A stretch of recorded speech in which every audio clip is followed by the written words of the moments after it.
Добар ден, драги ученици!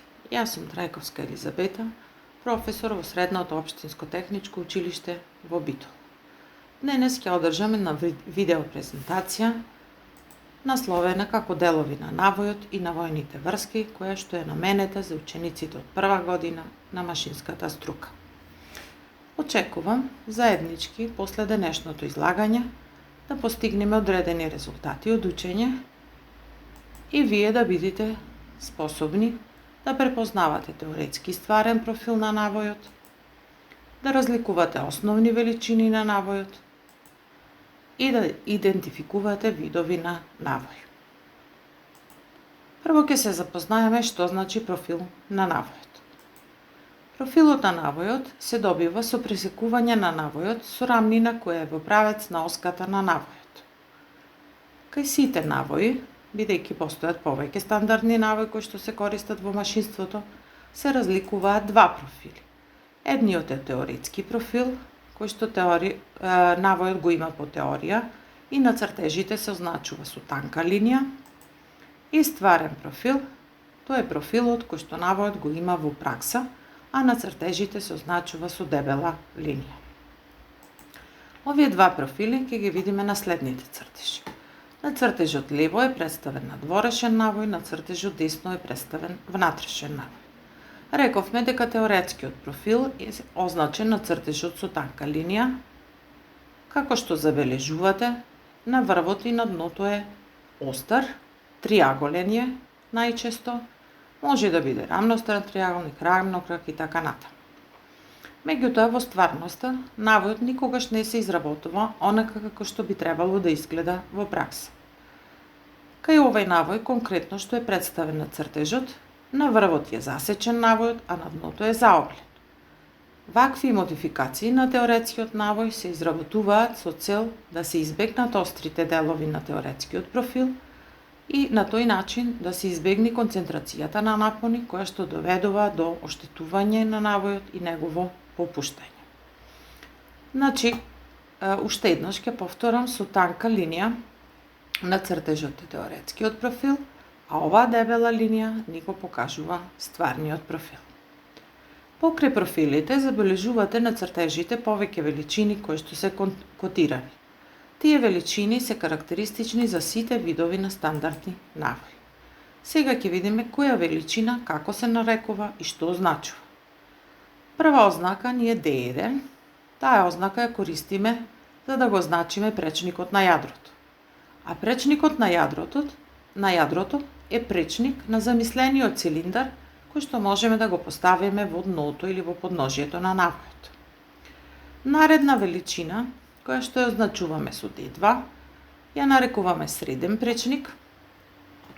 Тој е пречник на замислениот цилиндар, кој што теоретскиот профил на навојот го дели на два еднакви дела. Наредна величина е називниот пречник, тој е пречник според кој го означуваме навојот. Забележувате на цртежот каде што е надворешниот навој, овие пречници се означуваат со D мала буква, а каде што е внатрешниот навој се означуваат со голема D буква. Друга величина која што е карактеристична кај сите видови на навој се бочните агли алфа 1 и алфа 2. Аглите алфа 1 и алфа 2 се наоѓаат помеѓу страната на профилот на навојот и нормалата на средната линија на профилот. Збирот од овие два агли го дава аголот алфа, кој што се нарекува агол на профилот и има различна вредност за различни видови на навој. Друга величина карактеристична за навоите е чекорот P. Тоа е растојание помеѓу две исти соседни точки мерени по средната линија на профилот. Со H голема буква ја означуваме теоретската длабочина на навојот, а тоа е растојание од врвот до подножјето мерено на теоретскиот профил на навојот. Друга величина е означена со H мало, која викаме стварна длабочина или кратко длабочина на навојот, а тоа е растојание од врвот до дното или подножјето мерено по стварниот профил на навојот. Профилите и овие величини кои што ги образложив сега, ги имаме кај сите навои и се потребни за да можеме да читаме технички цртежи, да користиме стручна литература, каталози и слично. Сега ќе се запознаеме со поимот завојница. Завојница е наречена кривата од која што е формиран навојот. За да можеме да ги разликуваме навоите, постојат различни критериуми. Еден критериум според кој се разликуваат навоите е во зависност од видот на завојницата. Постојат десен навој и лев навој. Десниот навој е оној кој што најчесто го користиме во пракса, а левиот навој е навојот кој што поретко го користиме, него го имаме во примена во случај да речеме кога имаме цевовод кај што се споени цевките со навојна врска, а низ цевоводот поминуваат отровни гасови и течности или резервар во кој се чуваат отровни гасови и течности и така натаму. За да видиме кој е лев и кој е десен навој, ќе го разгледаме следниот цртеж. На цртежот од левата страна ни е представен десниот навој. За да утврдиме дали е десен, потребно е да замислиме дека завртката ја вртиме во насока на стрелките на часовникот. Ако ја вртиме во насока на часовникот, ќе забележиме дека завојницата слегува надолу, се оддалечува од нас, што ни покажува дека навојот на сликата е десен. На сликата што е десно прикажана, ако замислиме да го вртиме навојот во насока на стрелките на часовникот, ќе забележиме дека завојницата се качува нагоре, се доближува кон нас и ни покажува дека таквиот навој е лев. Исто така, левиот и десниот навој можеме да ги видиме на цртежот под А и под Б, кој што ги прикажав. Значи, уште еднаш, ако навојот е десен, би требало завојницата да слегува надолу. Да видиме, ако овој пример, замислиме го вртиме во насока на стрелките, оваа завојница ќе слегува надолу, ќе се оддалечува од нас и ни покажува дека овој навој е десен. А цртежот што е под Б даден, ако замислиме да го вртиме во насока на стрелките, ќе забележиме дека завојницата се качува нагоре, што ни покажува дека навојот е лев. Ова беше едниот критериум според кој може да ги разликуваме навоите. Друг критериум според кој може да ги разликуваме навоите е местото каде што е изработен навојот. Според овој критериум постојат два вида на навој, тоа е надворешен навој кој што е изработен од надворешната страна на деловите и внатрешен навој кој што е изработен во отвор. Надворешен навој имаме кај завртката. На стеблото на завртката од надворешната страна е изработен навојот, што значи е надворешен. А како пример за внатрешен навој ќе земеме навртката, која што има отвор и во отворот е изрежан навој, што значи овој навој е внатрешен. Друг критериум според кој ги разликуваме навоите е во зависност од бројот на завојници. Постојат едноодни навои кај кои што имаме изработка на навојот од една крива, од една завојница, двоодни навои кои што се изработени од две криви или две завојници и троодни навои кои што се изработени од три завојници. Што е за овие навои карактеристично? На цртежот овде е прикажан еднооден навој, значи навојот изработен со една завојница. Почетокот на завојницата е обележан со оваа црна стрелка. Ако завртиме за цел еден круг 360 степени, навојот аксијално или праволиниски ќе се помести за растојание колку што е чекорот на навојот.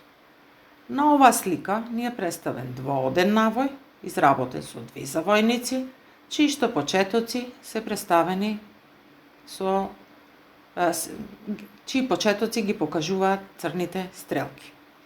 Ако го завртиме навојот за цел еден круг 360 степени, навојот ќе се помести за растојание колку што се два чекори на навојот. На оваа слика ни е представен трооден навој изработен со три завојници. При негово завртување за цел круг 360 степени, навојот праволиниски ќе се помести за должина колку што се три чекори на навојот. Почетоците на завојниците ги покажуваат овие три стрелки. Забележувате дека точно се знае на кое место почнуваат завојниците. Ова е површината на попречниот пресек на завртката и ако навојот е двооден, почетоците се поместени за 180 степени, а кај троодниот навој на попречниот пресек на завртката почетоците се поместени за 120 степени. Во пракса најчесто го користиме едноодниот навој, а двоодниот и троодниот поретко и обично ги користиме за навојни вретена, кај преси и слично. Тоа би било се од новата наставна содржина, а сега предлагам да одговорите на некои кратки прашања за да видиме колку оваа денешна презентација ви помогна нешто да научите за содржините кои се предвидени во оваа наставна единица. Во ова прашање во левата колона се дадени ознаки на величините карактеристични за секој навој, а во десната колона се дадени имиња на величините. Потребно е секоја ознака да ја поврзите со името кое што ја одговара дадено во десната колона. Прва ознака ни е D1. Подсетете се што значеше D1, која величина ја означувавме со D1. Со D1 го означувавме пречникот на јадрото, а тоа беше пречник на цилиндарот кој може да се постави во подножјето на навојот. Што означувавме со D2? Среден пречник на навојот, а тоа беше пречник на замислениот цилиндар, кој теоретскиот профил го дели на два еднакви дела. Да видиме што означуваме со D. D е ознака за називниот пречник на навојот. Наредна величина или ознака за величина е P. Со P го означувавме чекорот на навојот, кое што беше растојание помеѓу две исти соседни точки мерени по средната линија на навојот. Што означувавме со H голема В? Теоретска длабочина на навојот. Тоа е растојание помеѓу врвот и дното на навојот, мерено по теоретскиот профил. Што означувавме со H мала буква? Тоа е стварна длабочина на навојот. Тоа е растојание помеѓу врвот и дното, мерено по стварниот профил на навојот. Алфа 1 и алфа 2 бе ознаки за бочните агли, а со алфа го означувавме аголот на профилот. Еве сега неколку прашања со понудени одговори. Прво прашање: во зависност од видот на завојницата, постојат следните видови на навој. Под А лев и десен, под Б надворешен и внатрешен, под В еднооден и повеќе оден. Значи, како критериум во ова прашање е видот на завојницата. Какви навои разликуваме во зависност од видот на завојницата? Одговорот на ова прашање се надевам дека го погодивте. Точниот одговор е под А, лев и десен навој. Наредно прашање: кај завртките, кои најчесто се користат за општи цели, се изработува под А надворешен лев навој, под Б надворешен десен навој, под В внатрешен десен навој. За да одговорите точно на ова прашање, потребно е да се потсетите каков навој се изработува кај завртките, надворешен или внатрешен, и каков навој се користи за општи цели, лев или десен.